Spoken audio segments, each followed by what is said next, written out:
in mathematics in the modern world, yung concern ng subject na ito is to integrate to us or to help us to understand yung history of mathematics, yung principle behind mathematics, and then yung application ng mathematics, and of course, the importance of mathematics in our modern world.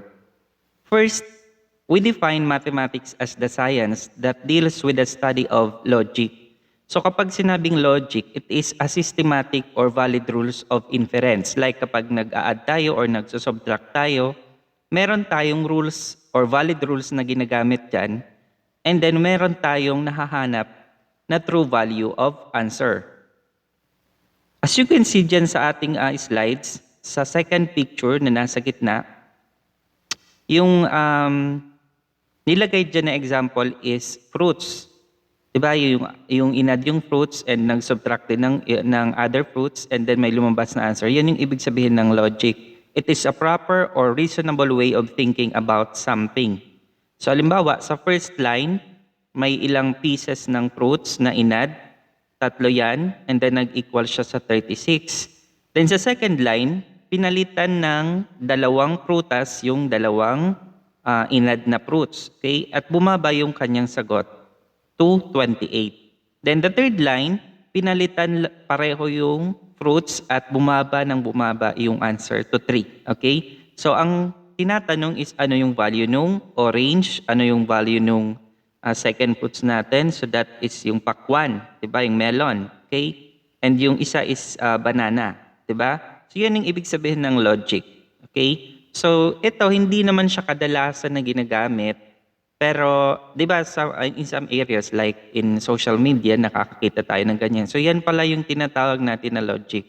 Simple logic but it has many ideas and it creates analytical thinking to the readers. Sorry. Next is mathematics is a science that deals with the study of shapes. Okay? So we have different types of shapes. We have 2D and 3D. Sa 2D, yung mga kilala natin na shapes, we have square, rectangle, circle, oval, triangle, pentagon, hexagon, octagon, and so forth. Marami pa yan. And sa 3D naman, we have cube, sphere, cylinder, and or cylinder, cone, rectangular prism, and pyramid. Okay? So yung mga shapes na yan, ay kadalasan din natin siya nakikita sa nature. Kaya we have shapes in nature na tinatawag like yung tomato, yung avocado parang oval siya, yung tomato is parang sphere, di ba? And yung butterfly, yung honeycomb, at saka yung okra. Di ba kapag hiniwa natin yung okra, yung kanyang seeds ay nakaka-form siya ng shapes. Yung iba't ibang halaman. So, yan. So, that also signifies shapes in nature. So, yun palang shapes na yun is also a science na about siya sa mathematics. Kasi it deals with the sides and the angles itself na nandun sa shape na yon. The next one, mathematics is a science that deals with the study of quantity. So when you say quantity, it is yung bilang, no, counts. So halimbawa, we have bills, no, yung pera natin, and or halimbawa, bumili tayo ng products, kung ano pang bidili natin, kung ano yung bilang nun, say for instance, 4 na bote ng Coke. So yun, 9 or 4 counts nung bottle of Coke. So that is what we call the quantity. Or if we have 1,000 peso bill, so yung quantity natin doon is 1,000. Then the other one is, mathematics is a science that deals with the study of arrangement. So sometimes meron tayong from lowest to highest, the smallest to largest, ganyan, di ba? The least or ano ba yung contrast ng least? Or kaya yung light and heavy, di ba? So from 4 kilogram, 2 kilogram, up to 1 kilogram. So halimbawa ganun. So that is an arrangement, no? And meron siyang application ng mathematics. So on the next slide, sabi dyan, math is all around us. Or in simple way, that is math is everywhere. So lahat ng nakikita natin sa araw-araw na buhay ay merong application ng mathematics. So halimbawa, naghihintay ka sa pila or waiting in line, 'di ba? Or kaya may hinihintay kang tawag, may makikita kang number. Pag naghintay ka sa pila, merong ibibigay na number, bibilangin mo kung pang ilan ka, 'di ba? So that is application of mathematics. Nag-travel ka and then nagbayad ka ng simple amount, 'di ba? Or halimbawa, bill, 1,000 peso bill, halimbawa pumunta ka ng Maynila or may binili ka, 'di ba? So habang in our everyday life, lagi tayong merong daladalang mathematics sa katawan natin na hindi lang natin siguro napapansin. Okay? So, halimbawa yung oras. Diba? Yung oras, hindi naman pwede na shape yung ilagay dyan. So, most probably, yung orasan natin ay numeral para makita mo na alas 12 na pala, and next to that is alauna na, and next is alas 2 na, diba? Okay? And yung bigat. Diba? So, paano mo masasabi na mabigat ka kung walang number na nakikita? Diba? And yung price. Halimbawa, paano mo masasabi na mahal yung isang bag or mura? 'Di ba? Paano ka bibili ng isang produkto kung walang presyo? Kasi before, in old days, nung unang mga panahon, wala pa namang mga pera, pero they exercise mathematics, no? Kaya nga meron silang tinatawag na barter system. So, yung ipapalit lang yung bagay sa bagay. Pero, syempre, tinitingnan din nila yung value nun na at least pareho naman sila ng values. So, hindi naman pwedeng ipagpalit yung ginto sa isang piraso ng suklay, di ba? But nangyari yan kasi hindi pa ganun ka-educated ang mga tao nung mga panahon na yun. Pero sa ngayon hindi pwede, lalo yung mga nag-online selling. Di ba? I hope na siguro makaka-relate yung mga students with extra job. Di ba? Yung mga working students natin na nag-online selling. So sila yung magagaling sa math kasi bago pa nila ibenta yung isang product, tinitingnan na nila yung kikita sila dun eh. 'Di ba? So merong application ng mathematics in everyday life. Kaya sometimes yung mga students ayaw nila ng math kasi nga yung math mahihirap tapos sasakit yung ulo mo talaga, 'di ba? Pero if you understand mathematics in simple ways, hindi naman siya ganun kahirap. Hindi naman siya ganun kainit-init ng ulo, 'di ba? So kailangan mo talaga ng mathematics para mabuhay, no? Kasi kung hindi, paano maloloko ka lang, no? Sayang naman yung pinaghirapan mo kung mauuwi lang sa wala dahil hindi ka pala marunong mag-solve or hindi mo nakikita kung kikita ka o hindi. Invest ka ng invest, tas nalulugi ka naman. So walang application of mathematics. Okay? So dito sa next slide, yan yung timeline of mathematics. So meron akong ibibigay na mas malino na photo, pero dito makikita naman natin siya. So dito ay pwede nating i-zoom. Okay.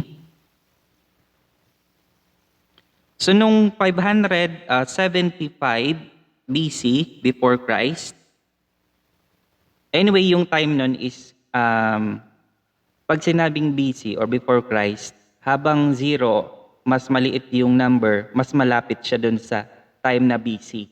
So, ibig sabihin yung 576 BC is mas matagal kumpara dito sa 240 BC. Okay? So, una is, na nandyan sa ating timeline is si Thales. Okay? Pwede pa sigurong okay, yan, si Thales. So, si Thales is 575 BC. Thales is the founder of abstract geometry. Okay? Then, next to that is nung 530 BC naman, si Pitagoras naman, siya yung nakadiscover ng right triangle. Siya naman yung tinawag na father of numbers. Okay? And nung 388 BC or 380 BC, ang nandyan naman is si Eudoxus or Eudoxus. Eudoxus. Okay? Ang na-discover niya naman is the volume of cone, no? And geometric series. Meron pala tayong nakaligtaan. Ito naman, yung 460 BC is si Zeno. O, siya naman yung about sa logic and paradox. And nung 300 BC, nandyan naman si Euclid. Si Euclid naman yung concern sa geometry elements.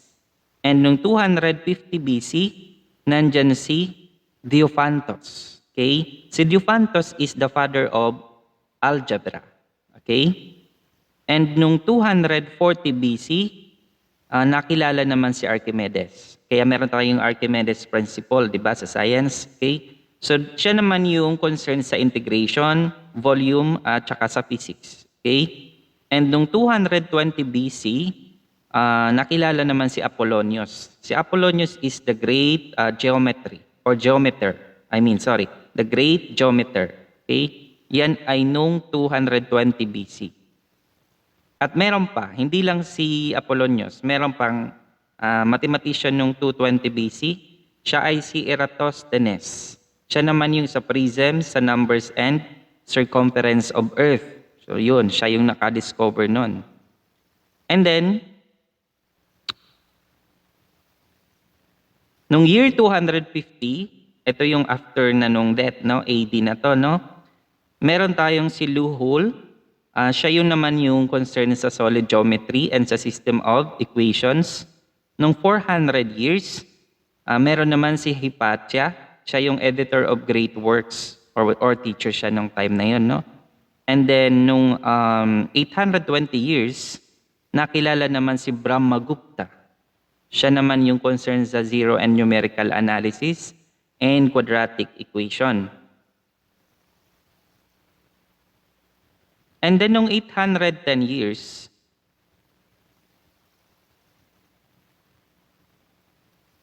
so nandyan si paano ba to? Al-Khwarizmi, basahin nyo na lang, no? Ang hirap basahin. Siya yung father of algebra din. And si Ibn al-Haytham naman is developed analytical geometry, number theory, and non-Euclidean geometry. Isa-isahin ko na lang yung mathematicians, tingnan nyo na lang yung kanilang time frame. Okay? Then we have Fibonacci. Ito, si Fibonacci, pag-aaralan natin siya sa ating next lesson. We also have Bhaskara, Yang Hui, Napier, si Viete, si Fermat, si Descartes, si René Descartes, di ba, yung father of modern mathematics, siya yung nag-develop nung quadrant, di ba, yung ating quadrant 1, 2, 3, 4. Okay? So we have si Secchi, si Pascal, si Newton, kilalang kalala si Newton kasi siya yung father of calculus. Di ba? Then si Leibniz, si Gauss, si Euler, sa trigonometry naman yan. Si Germain, si Galois, and si Noether, and then si Ramanujan. Okay? Sila yung mga nandyan sa ating timeline.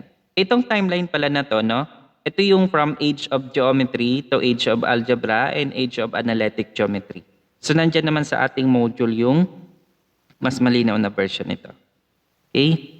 So next dito is the mathematics and the Greeks. Okay?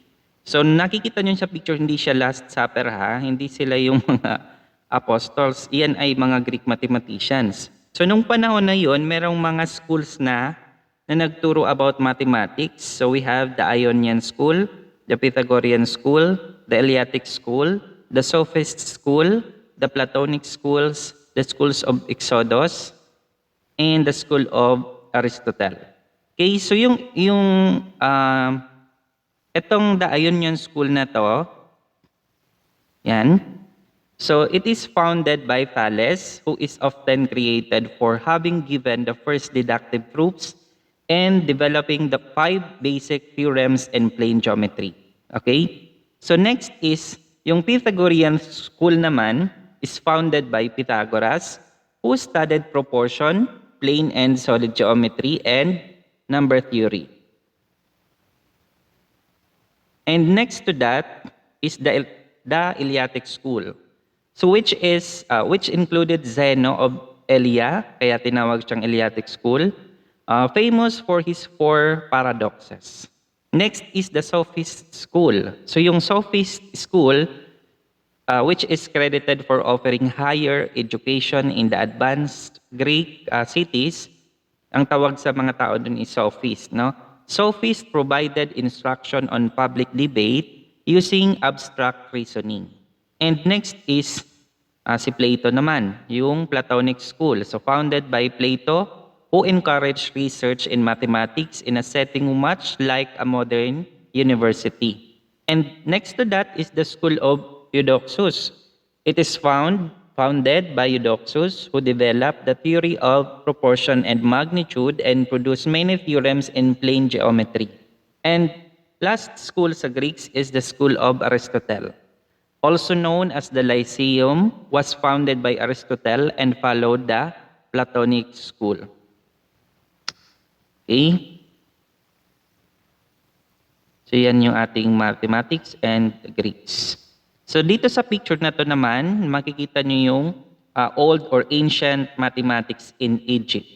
So yan yung kanilang numbers kung paano sila magbilang. Okay? Kasi wala pa mga numerals before eh. So yan, so nag-uukit lang sila sa stone.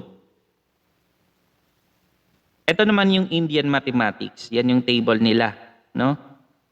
Yan yung numerals nila nung panahon na yon. Okay? And ito naman yung ancient African mathematics. Malabo kasi siya yung nahanap ko, pero yan yung kanilang mathematics before. No, hindi pa ganun ka modern. Ito naman yung greatest mathematician of all times. Okay, ito sila yung mga kilalang mathematician sa panahon noon hanggang ngayon. Okay, kasi sila yung maraming naiambag. Diba yun yung kadalasan tinatanong sa internet, sa social media, ano yung naiambag? So ito yun. First na mathematicians na nandyan is si Isaac Newton. So Isaac Newton is an English physicist and mathematician who is widely regarded as one of the most influential scientists of all time and as a key figure in the scientific revolution. His book, Philosophia, Naturalis Principia Mathematica, it was first published in 1687. So please take note of that. It laid the foundations for most of classical mechanics. Also, Newton made seminal contributions to optics and shares credit for the invention of the infinitesimal calculus. So when you say optic, yan yung mga nasa salamin or nasa microscope, di ba? Yung prism, so yun yung tinatawag natin na optic. So nandyan din si Gauss, no? Yung Gauss. He was known as the Prince of Mathematicians. So take note of that again. So he contributed in many ways to math and science. Some of his notable inventions include a device called the Heliotrope and the first electric telegraph. No? And he also discovered the orbit of the asteroid series. Nandyan din si Pierre de Fermat. Okay? He made notable contribution to analytic geometry, probability, and optics. He is best known for Fermat's last theorem. So yung mga major in math, alam nila yan kadalasan kasi lumalabas sa board exam ng mathematics itong mga mathematicians na to. Okay? So sa inyo, since ito naman ay minor subject, so at least you know some of them, you are familiar with some of the mathematicians of all time. Okay? So, yung Fermat's last theorem, which he described in a note at the margin of a copy of the Eufantus Arithmetica, he also given credit for every developments that lead to infinitesimal calculus, including his technique of the equality. Okay?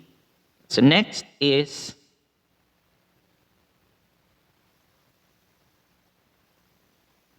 Ayan. Next naman is si Archimedes. So Archimedes is universally acknowledged to be the greatest of ancient mathematicians.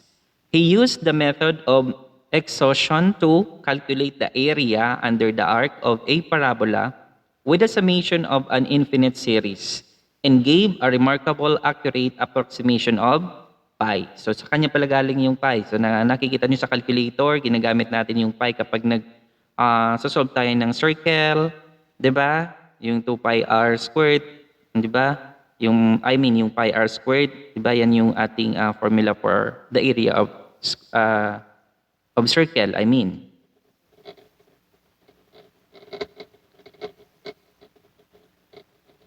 Okay, wait lang.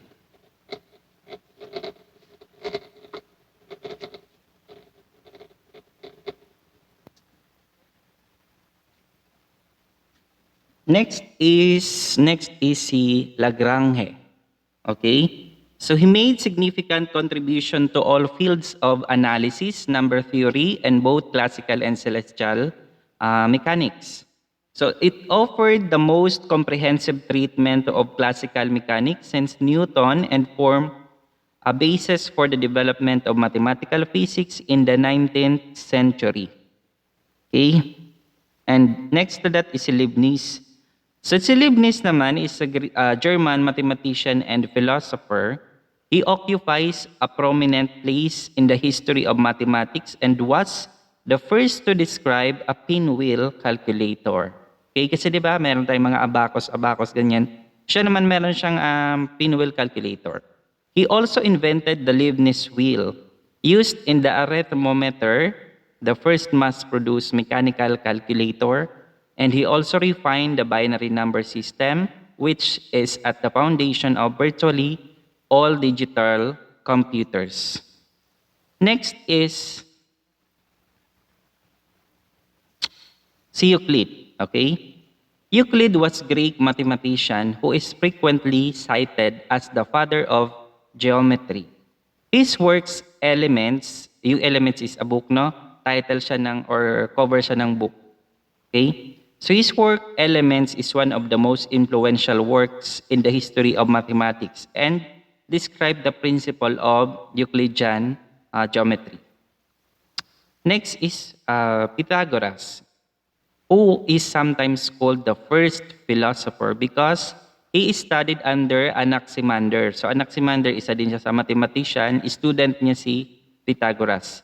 So Egyptians and Babylonians became the most influential of early Greek mathematicians. He is credited with being first to use axioms and deductive proofs, and his influence on Plato and Euclid enormous. So siya din yung author siya din yung nakadiscover nung Pythagorean theorem, yung sa right triangle. Okay? Si René Descartes, hindi siya Descartes. It's René Descartes, has been dubbed the father of the modern philosophy, and much subsequent Western philosophy responds to his writings. But Descartes' influence in mathematics is equally apparent. He is credited as the father of analytical geometry, the bridge between algebra and geometry, crucial to the discovery of infinitesimal calculus and analysis. Also, the Cartesian coordinate system, allowing algebraic equations to be expressed as geometric shapes in a two-dimensional coordinate system, was named after him. Okay? Yung quadrant, yan yung sinasabi natin kanina. So, ang tawag doon is Cartesian coordinate system. So, ilan lang yan? Marami pa, no? So, sa atin ngang task number 2, kayo ang hahanap ng mathematicians, no? So, dito, meron na akong binigay na 1, 2, 3, 4, 5, 6, 7, 8, 9. 9 na yan, lahat, no? Okay, next is the branches of mathematics. So, katulad din siya ng ibang mga subjects na science, yung mathematics, meron ding iba-ibang branches of mathematics. So first, yung logic is a math, no? Kaya kapag merong logic na subject, part siya ng mathematics. Yung algebra, trigonometry, set theory, geometry, number system, real analysis, cryptography, calculus, analysis, symmetry, topology, probability, numerical analysis, group theory, complex analysis, graph theory, statistics, number theory, game theory, differential equation, linear algebra, and applied mathematics. Ayan, so tayo, nandito lang tayo saan, no? Minor lang, wala tayo dyan, no? Pero pinag-aaralan natin ang kabuuan ng mathematics. And we also have mathematical sciences. So yung mathematical sciences naman, yan yung subjects integrated by math. Like yung sa medicine, paano ka magre-reseta kung walang numbers. Sa chemistry, di ba, yung mga volume and yung mga chemical, di ba? So it has a specific gravity, mga ganyan. And meron silang mga sample sizes. Halimbawa, kasi di ba yung mga chemicals is nakalagay sa bottle. Okay? And meron silang mga, halimbawa yung weight ng gas. Di ba? Alam nyo ba na ang gas ay meron ding weight? Ang water ay may sarili ding weight at density, di ba? Okay, so makikita natin yan sa sciences. Yung physics, sa physics pinag-aaralan yung mga force, yung work, di ba? Kapag may tinulak kang isang bagay, merong application ng force, and it includes not only science or physics but mathematics. Sa economics, di ba? Hindi magra-run ang economics kung walang numbers or walang integration ng math. Sa biology, di ba? Sa materials, sa manufacturing, lalong-lalo na sa engineering and finance, di ba? Sa communications, kasi yung mga cell sites, merong mga decibels yung mga tunog, di ba? And then yung mga signals, yung frequency na tinatawag is concerned also with mathematics. And also the geosciences, lalo yung mga pagputok ng bulkan, di ba? It includes statistics para malaman kung kailan ulit muling sasabog ang bulkan or posible lang naman kasi hindi natin siya naman na-predict, di ba? Yung magnitude ng lindol, it also comprises with mathematics. So those are mathematical sciences.